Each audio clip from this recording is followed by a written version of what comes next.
Video starting. What's up, peoples?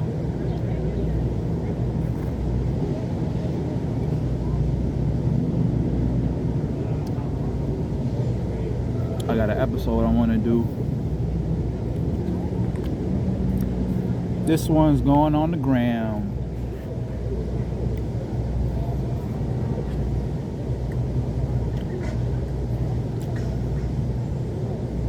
I'd like to take some time, 20 to 30 minutes to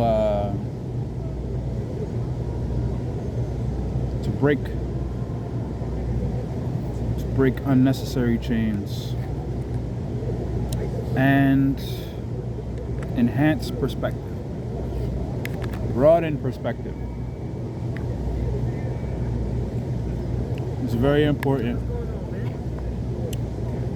How you doing? What's up? I'm chilling. I saw you sitting over here looking all cool, enjoying yourself. I like the vibe. I like the energy. I recently started a motivational page. I put out like a self-help, mental health book, and I want to start making videos where it's like motivational message from a stranger, inspirational message. So I figured I'd come over here, ask that if you like want to make a video, if you have like a motivational, inspirational message you want to put out to the world. If that'd be something you're interested in, we do that video. If you're not, all cool. I'll leave you alone. How long you gonna be out here? I'm gonna be out here kind of just shooting around some videos for like an hour or so, asking different people who want to do it. I'm shooting a video right now. Oh, word. If you could come back in like, or actually, I'll be done in like 30 minutes. Yeah, do your thing, dude. And then I'll be in a headspace to continue this conversation. You got some bright pants, so I'll be able to find you. Bet. What's your name, bro? Hamad, what was your name? Akil. Akil, good to meet you. Do you need any help with the shooting, anything? Nah, not yet, at least. You let me know. I'll help you. We outside. Okay, cool. Bet. Peace, Akil.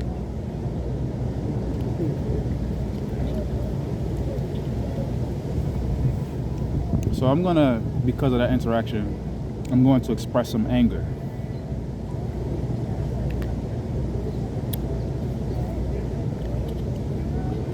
I like to stay inside. I just like to be cool on my own, because even though people get around me and they know that I'm cool, there's really a delusion in humanity to where they just can't take my lesson.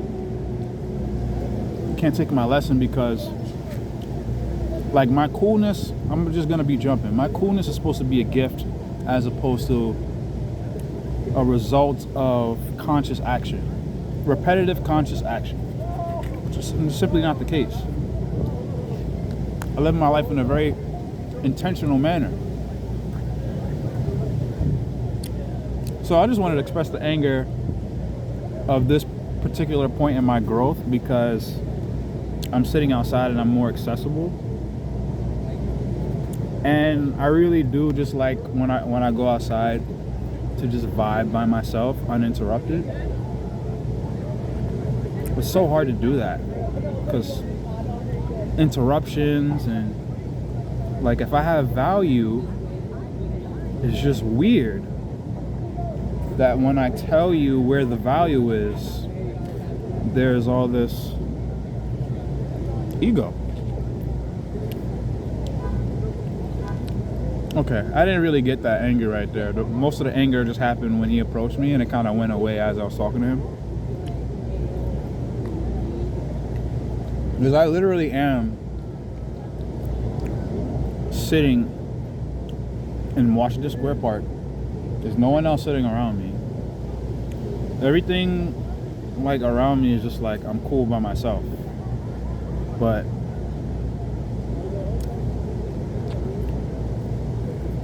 that won't stop the fact that I can change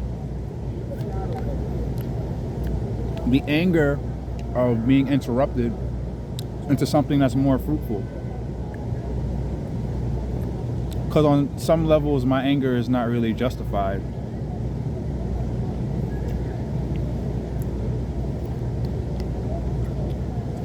It's justified if I work really hard to justify it. Like when he approached me, I got mad. And if I were to validate that anger in my mind in real time, I wouldn't have been able to communicate with him in the way that I did. I fully intend to speak to this man, and I fully intend to make as much of a positive yield as I can in our interactions. That does not change the fact that when he approached me, I felt disturbed. And it was just like, dude, I do not want to be bothered right now. I'm recording a video. Anyway, back to the lesson, because now we got 6 minutes and 30 seconds basically right now, right? So I'm gonna work a little bit faster. This is called the label. Also, I will be centering around the two words that I'm centering around is label and belief. And I'm gonna try to move as fast as I can.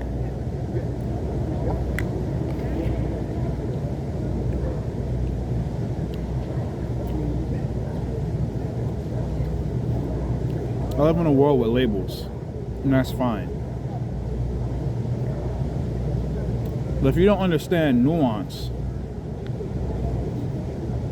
and when things are not black and white, because there are certain domains in which the black and white lens is applicable, and there's a whole bunch where it's not. So it really helps in quality of life to know when something is more beneficially viewed as a black and white thing, or not beneficially, more appropriately, accurately viewed as a black and white thing. And you have to know when nuance is applicable as well, because that helps with navigation. And in this world, there's a lot of things to navigate. I'm going to go in this world and during these times, right? Because this world has seasons, and right now we're moving into a season where there has to be a special care and attention placed to simple things.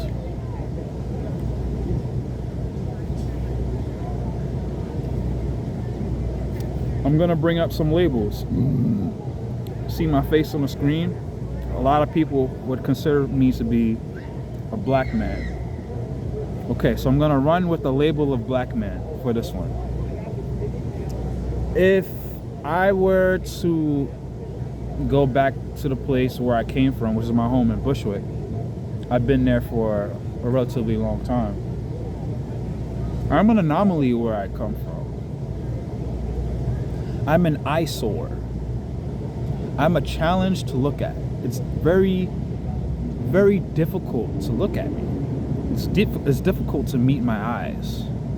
People don't know what to make of me. And at this current stage in my development, that makes me feel really good, because there's specific kinds of work that I did to separate myself from limiting labels. The label in of itself is not the problem. There are things that are attached to the labels that makes the label more than just a label. So we're given labels, but the way that we interact with the labels makes it so much more than just a label. It makes it like tenets of lore. It makes it like the building blocks of people's lore, the stories that make up their lives. And the stories that make up people's lives are very important. The stories that you tell yourself are very important, because they control the options, the opportunities that you see, the options and opportunities that you take advantage of, the options and opportunities that you have the capacity to fathom.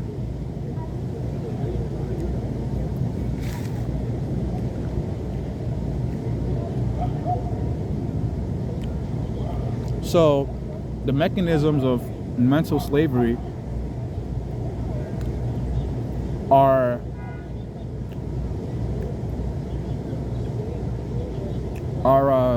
revealing their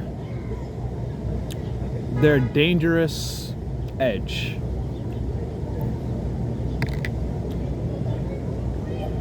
There's potential danger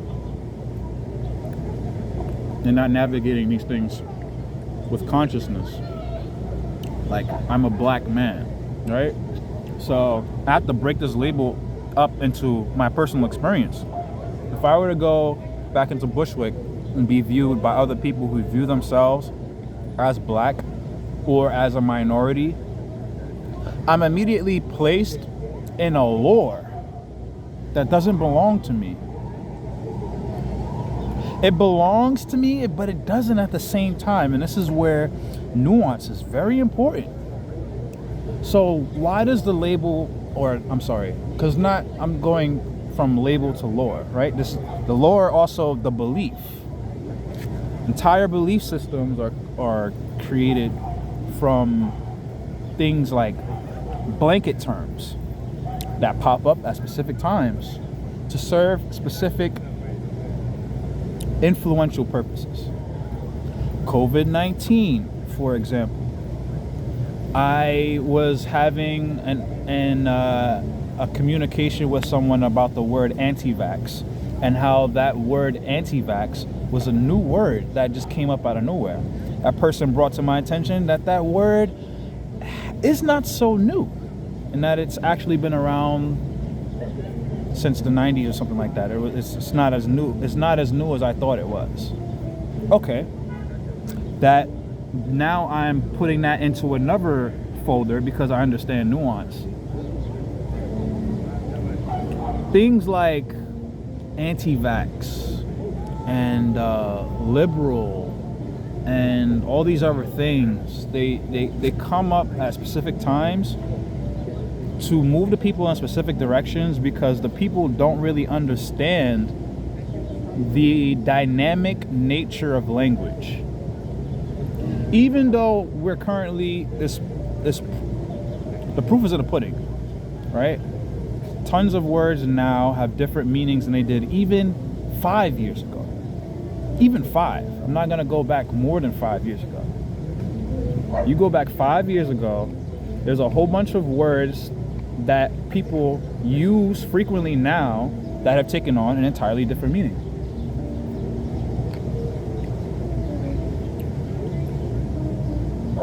Who controls when that meaning is changed? I'm not going to answer that question. Who should control when that meaning is changed? I'm not going to answer that question either. I need help to answer that question. At least for the first one. For the latter, for the former, I don't need help. That's to get the brain going. If anti-vax is a blanket term that was created and at a specific time like the 90s, which probably came up, I'm assuming, I'm making grand assumptions right now, it came up at a politically charged time and it was inserted into the communication of people who were engaging in the topic so that people could use that term, and that blanket term can do what it is designed to do, which is take on many different meanings, opposing meanings, conflicting meanings. People use the same word. But if you were to go around and ask people what the definition was, or you were to ask them a series of questions to flesh out the common denominator of what that thing is, you would get very different definitions. Like the word love. If you go around, I would, for this example, I'm going to say love is a label. I am in love. Like, I'm jumping a little bit outside of where I'm trying to go right now, but the word love and what its meaning is and how it plays out in life through all of the challenging, varying difficulties that arise. Love. For some people, love means, I'll beat you to teach you a lesson. For some people, love means I'll protect you from whatever harm comes your way. For some people, love means I'll show up for you even when I can't show up for yourself. And love is a label, and you could interact with that label and add a whole bunch of things into the label of love to make your own personal lore or belief just for the label of love. Just for the label. So just for the label love, there are varying beliefs, varying definitions, and they're all real definitions because we are the definers.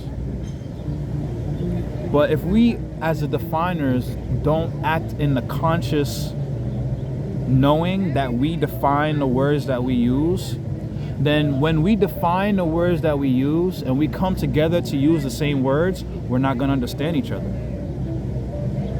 It's very important, not that we understand each other, that we understand certain things need to be fleshed out through a process of communication so that understanding is accessible. Understanding is something that has to be made accessible. It's hard to make understanding accessible when you are not aware of the fact that you have your own definition for a label. And for that label, for every different person on this planet, you could assume for every person there is a different belief. And a label is like a folder in the way that I'm describing it right now. You can place anything you want into that folder. And the system of checks and balances that we live in right now, which is human society, which is like, okay, if you add too many conflicting things into the label of love, and then you place that love onto other people, after a while, you're going to be confronted with reality to optimize your conceptualization of what love is.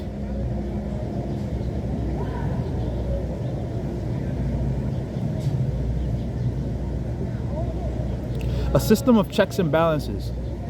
And what is that system of checks and balances? Well, it's the judgment of other people. It's the panel. It's cancel culture.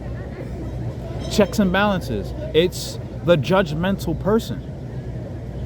It's the sideliner, the person who's always watching. And at the same time, it's the person who speaks up. All those into one. I'm watching you. I'm judging you through my folder of what I deem to be right and wrong. And addressing you fleshes up, addressing our beliefs and the accuracy of its optimization keeps society healthy. It keeps humanity healthy.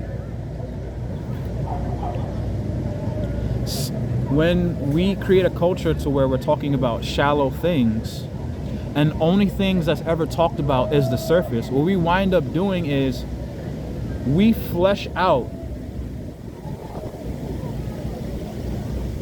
we make very complicated, low quality things. And that's what's happening. Everything is very low quality and very complicated. And it's only growing so much as we don't engage in the process to the extent that we are by duty from a human perspective supposed to be engaging in. By duty, we're supposed to be checking and balancing our beliefs and optimizations both within and without to make sure that we're upholding a certain standard of quality in all of our engagements. So, there's a label, success. And so many things are tied to the label of success that I'd like to dish out to you right now. I've taken time out to check in with myself to see what I want, the things that I don't want, the things that I don't value. And from that, I've created my own lore of success. The more I walk, the more I act out what I believe to be success, the more information I'm going to receive as to how valid that conceptualization of success is for me.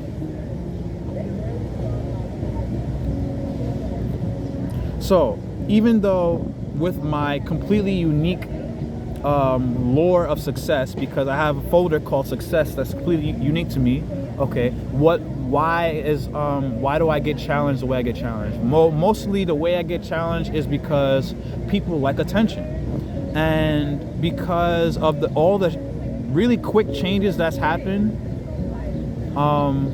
I have two, I'm not the only one, but I grew up in the 90s. So there's a double world thing going on right now, where I grew up with people who had standards, they knew quality, they stood up for things, right? They didn't refrain from hard work. They put the work in, they looked out for each other. They had a label called community, commune, and the beliefs that they put into that folder that everyone shared, because community is a folder. Like in the black community, if I was to go back in time, there's tons of black communities that were on their toes, you know, holding it down, right?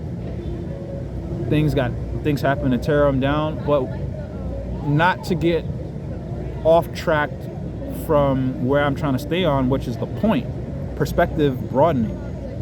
The label community, going back, observing certain communities at certain periods of time, that label had a lore that's completely different than what the label is being guided to by ways of what would I label, what is the guide? Groupthink, the herd, the agenda. I don't know what to label that. Or I can just call it unconsciousness.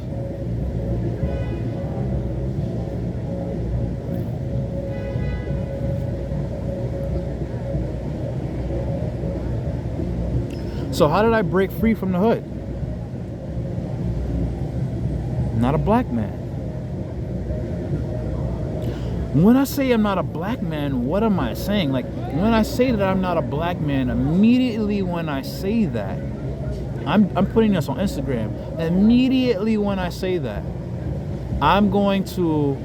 those words are gonna get split up into tons of fractions, right? And those fractions are based off of people's real experiences. So what I'm highlighting here is that there's a process that we're all not engaging in that requires scrutiny. It requires the hammer. And everything that I'm seeing right now is like there's a dominion of the hammer. The hammer has gotten outside of its jurisdiction. It thinks it's more than it is. It's forgotten that it's a part of a process, right? There's the hammer and the nail. The hammer is supposed to bang the nail down. If you're the nail and you get hammered down, you're like, it's not good to be the nail and to get hammered down from the relative perspective of the nail. But now if we think about the collective, if there's a nail that needs to get hammered because that particular nail has a label and that label has things in it that needs to be challenged, that's what the hammer is for. We need to be challenged. It needs to be adversity. And there's no adversity, nothing gets fleshed out. So what I'm saying is, a lot of things are being funneled into augmented, simulated reality for the purpose of taking away from the most beautiful aspects of humanity. And that is the purpose. Right now, the most beautiful and magical, the most uplifting, the most engaging, all of that there's like girls who are facing me right now, and the girls, they're really annoying me right now. Like, I'm being really annoyed. I do not want to be seen, and they're pissing me off. They're pissing me off. They're pissing me off. But there's so much magic right now that a part of the agenda, I could say part of the agenda and try to throw a harpoon at a particular group of people. But there's no group of people. It's just the unconscious.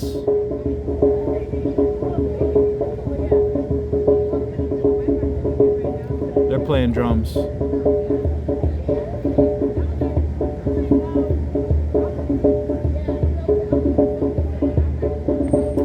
So, I live in a world where men, they have a label of what it means to be a man. And that label, my problem is, labels need to be challenged way more frequently than humanity thinks it needs to be challenged. Because humanity is so, rightfully so, protective of their complacency, right? Because if you have complacency, you get used to complacency, and it's good there, it's sweet there. It's sweet there until it's not. So because I've left that dynamic, I understand the allure of it. I'm not gonna demonize the natural tendency to guard complacency. But I do want to enhance perspective and broaden it. Because the label of men is mostly programmed by other men. And men, they fall on a spectrum because they're people. Like, we are arms, we are extensions, we're not carbon copies. The only reason why people live in a simulated reality of carbon copies is because of extortion and compliance. There's no inflation. There's no increase of darkness. Evil is not on the rise. The world is not coming to an end. All of these things were already here. They were already here. And the reason why everything's being fleshed up right now is because extortion and compliance, it's making things easier to see. And it would make things easier to see because pain is involved. People who have never experienced certain kinds of pain now have to experience certain kinds of pain. And that's a great thing. More pain to the world.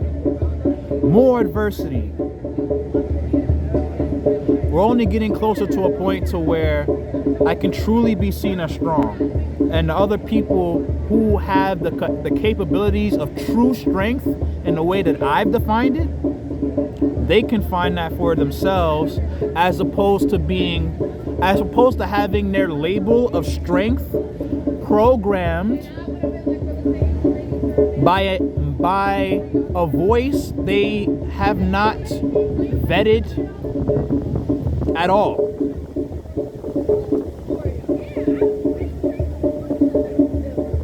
So I went past 30 minutes, but I'm gonna say like 36. We got 6 more minutes. All right, 6 more minutes. I hope I brought in some perspective. I'm about to go really hard right now. All right. So I have a black man. So if I go back to the hood right now, black, I'm supposed to act in a certain way, right?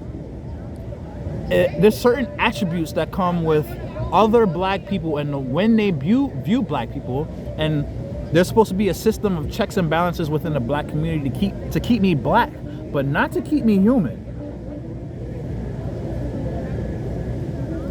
The black community, there's checks and balances, and I'm focusing on the black community, but this is applicable to other communities as well.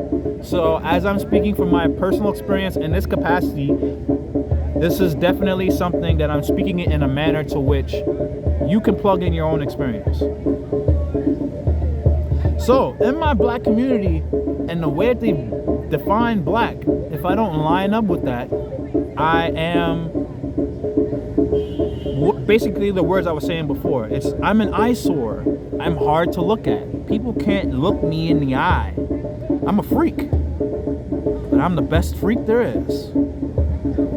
I'm a strong freak. I'm a freak that the only reason why that is relative to them is because as a man, I've addressed the label black man within myself, and I've optimized it in a way to where it really aligns with what I believe to be true and what I want to stand on.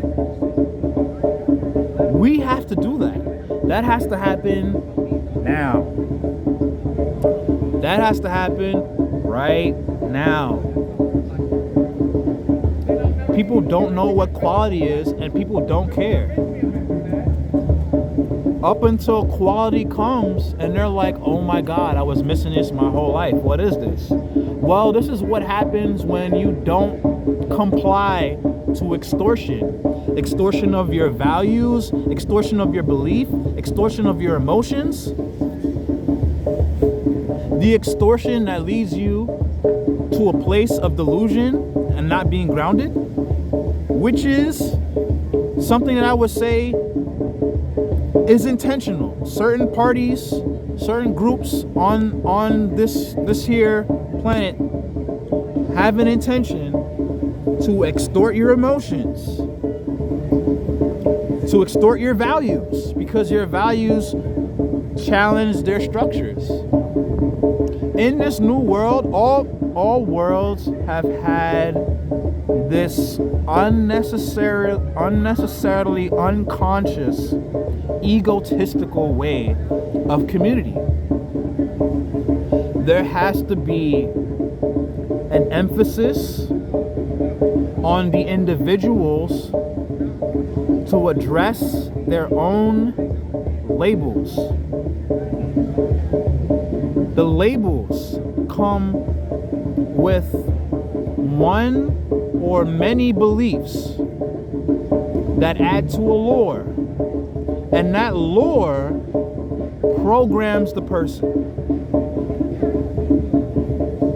So when I, a black man, go back to the hood of other black men, they can't look at me because I stand straight. I stand tall. I eat fruit. I don't really care about the peer pressure of having sneakers. Black people love sneakers. I don't care. Cars? Don't care. Who am I doing this for?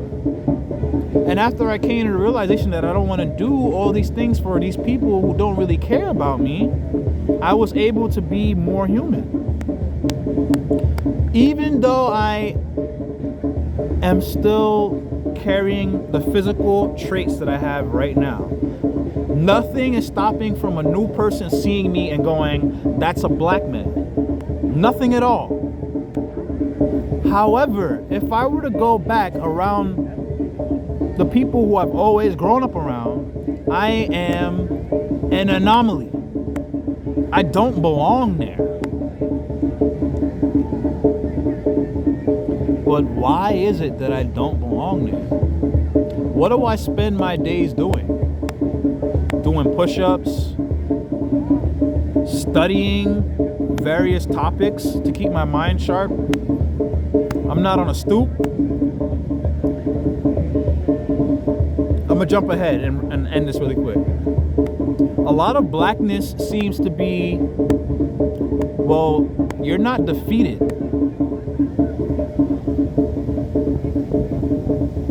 Like, how are you black and you're also happy, enjoying your life, standing up straight, standing tall, eating well, looking good?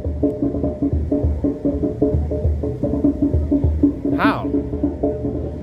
That's not me speaking my own personal belief right there, but I'm speaking to a summary of what it basically boils down to. Like right now, mad people looking at me. Why am I attracting so much attention? Why, the reason why I'm attracting so much attention right now is because I'm in a world full of slaves.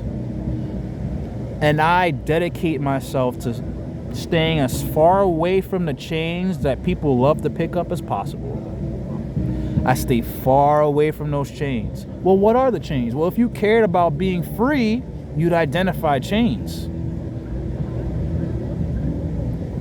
There's a couple of ways you could bypass wanting to be free. You could settle for not being free if you could make someone else feel less free than you. Right? Because if you're in bondage, at least you could find a dynamic in where you can play God in that dynamic of bondage. That just makes you feel better. And it makes you feel better in the short term, just like you want it to. You don't want to do long-term work, which is addressing your label, addressing the lore that comes with the label, and becoming more whole because of it. You're separating yourself from a machine. And people like to talk nowadays. People like to talk revolution, blah blah blah blah blah blah blah blah blah blah. Revolution, this blah blah blah blah. Did you look a homeless person in the eyes today?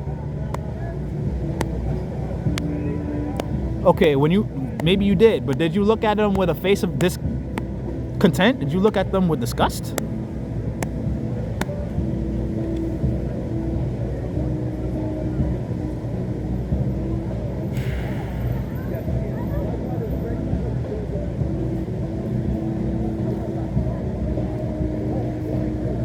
So right now there's people who have known me and they don't know me from a whole, and they can't wrap their heads around what has happened. And that's because they're slaves. There are other people around them, and a weird thing with men too is that they love to show off for other men. They'll do a lot with women just to have the status of being validated by other men. As a man, when I noticed this, I decided to take that out of my folder and replace it with something else. Why are you as a man doing all these things with your energy for other men? Who are these men? What are they attached to? What are you on? What are you on if you're doing things for other men that you don't know what they're on? You don't even know what I'm on. You're trying to do a lot for me. Why are you doing so much? You don't know what quality is? I grant you access to be a good person. I grant you access to be an upstanding man/woman. Access granted. I grant you access to enjoy your life despite the troubles. I grant you access to complain less, to push forward, to be more grateful moment to moment. I have great problems. I love my problems. I do not complain about my problems. After I think about the problems in my head, I think about how absurd they are, and I think, man, I love this problem. I'm so strong that when people look at me, they think that I haven't gone through anything. Glorious. I've been so responsible, I've been so disciplined, I've been so focused and dedicated that in this chapter of my life, people just can't see strife. They can't see it. And that doesn't mean it's not there. It's just not visible. It's so much not visible, it's almost incomprehensible. I find myself falling into assumptions of living an easy life. I think that's a great problem to have, considering all the sacrifices that I made to live with the amount of freedom that I want to live with, that I will not accept anything, liberty or death. Liberty or death it holds humans together. You know why? Why does liberty or death hold humans together? Because if you don't have something with that intensity and work yourself into that energy, what you get is a world full of people who are extorted and compliant. Extorted emotionally, extorted financially, extorted psychologically. Compliance. Damn, Akil's mad weird, he mad fake, he think he better than everybody. I'm waiting for you guys to stop being slaves. And you know what? I'm repenting because I've been addressing all the ways that I've been a slave myself.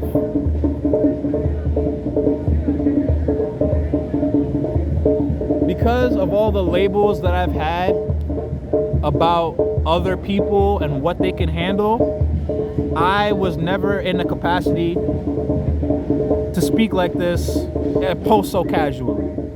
Never. And I really had to address my label. I was like, are people really that weak? Like, yes, even though people can't handle the truth, and whenever I speak what's naturally truthful to me, there's always a change in topic. There has to be some sort of veering, like if you veer the topic away from what I'm talking about, I'm just like, interesting.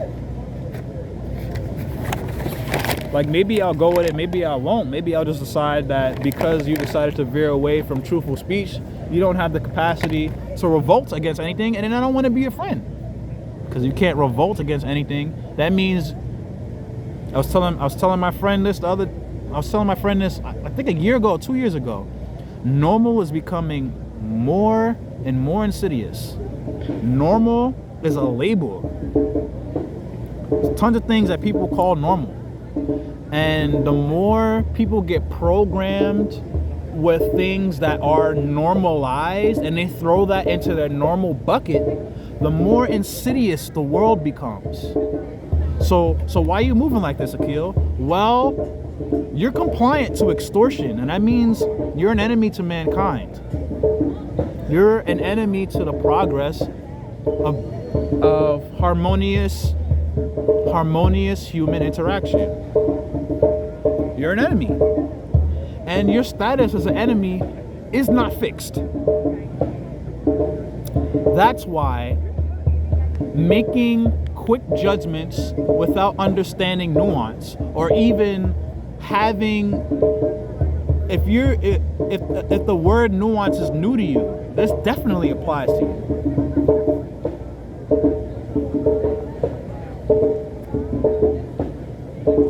I went to 45 minutes with this. I wanted to keep this 20 minutes.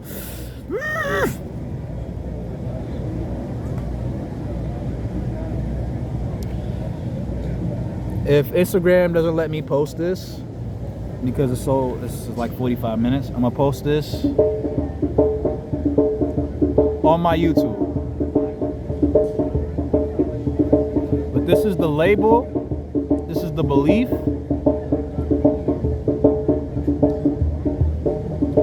I had a label, and a label was a keel, and I had these things in my folder that didn't really represent what a keel was.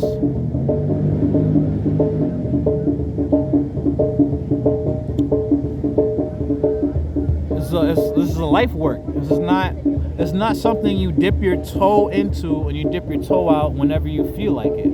It's a dedication. And it's a worthy dedication. It's a very needed dedication. And I'm going to end this here because I might just go on forever. But I love you. The label is heavily tied to your belief. We live in a world now to where it's really easy to pick up a new label and embed it into your subconscious, all by design. And the timing of when the labels come, as far as I'm concerned, is not to the benefit of the people. There has to be conscious vetting of when these words pop up, blanket terms, blanket statements that allow you to input whatever you want into it.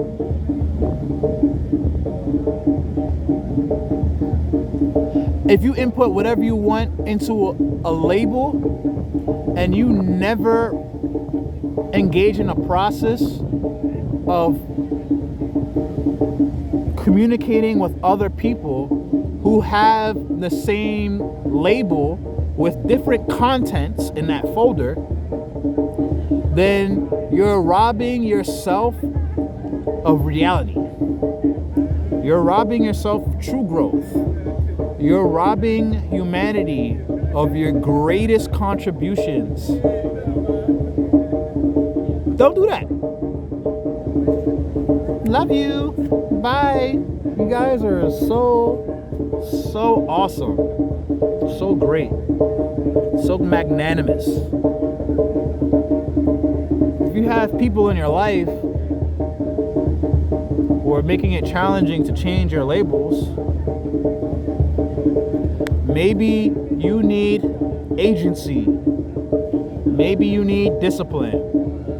Whatever it is, find out. Go ahead and get you some, because it's out here.